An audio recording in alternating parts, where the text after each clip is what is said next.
Bumilis ang pagtaas naman ng presyo ng bilihin at serbisyo nitong Marso pero ayon sa Bangko Sentral, pasok pa rin ito sa inflation range na target ng pamahalaan. Iaraulat ni Sujin Kim. Kahit sinigang na baboy ang paborito ng kanyang pamilya, madalang na lang niya itong ihain. Dati po namimili ako ng mga 2 kilo na karne po. Binabawasan ko na lang po dahil nga tumaas yung presyo ng mga bilihin, lalo na po yung karne.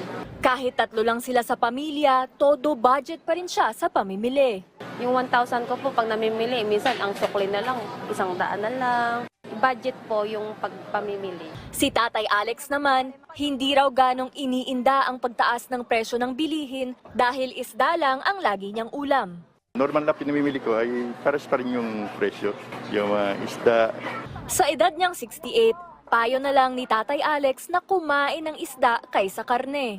Siguro po yung ibang item may matataas. Pero yung mga general na binibili ko, na common na binibili ko, is wala namang pagbabago eh.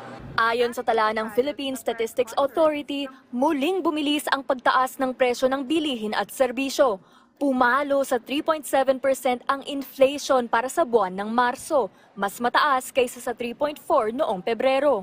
Pero di hamak na mas mababa kung ikukumpara sa 7.6 noong Marso 2023. Ang mas mabilis na pagtaas ng presyo ng food and alcoholic beverages sa 5.6% ang pangunahing dahilan kung bakit mas mataas ang inflation.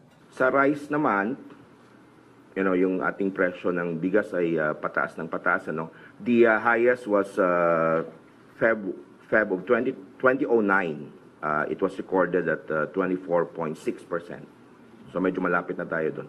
Ayon sa PSA, maaaring sa Agosto pa bumaba ang presyo ng bigas. Ang expectation, it will actually increase strongly hanggang mga July because of base effect.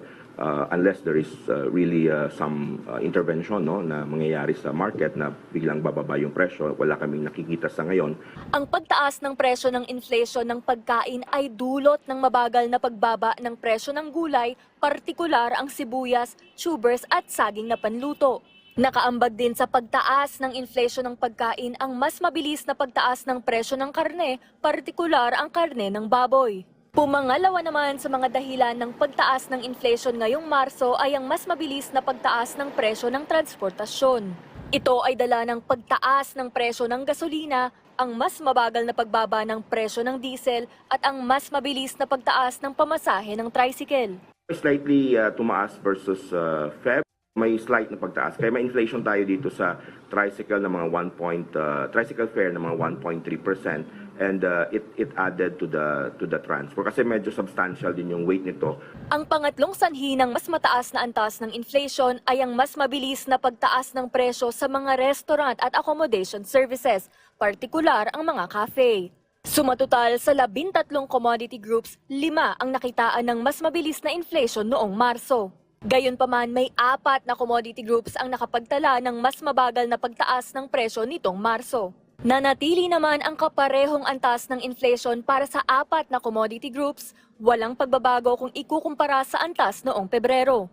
Sa mga commodity items, may mga tumataas, may mga bumababa. So kanina, of course, rice, meat, yun yung may mga pagtaas, pero may mga negative inflation din naman tayo. Ibig sabihin, ito talaga yung bumababa yung presyo. Ano yung mga examples dito? Yung flour bread, other bakery products. Samantala, nanatili ang pagbagsak ng presyo ng ilang mga pagkain sa labas ng National Capital Region o NCR, kabilang ang mais, mantika, gulay, tubers at asukal.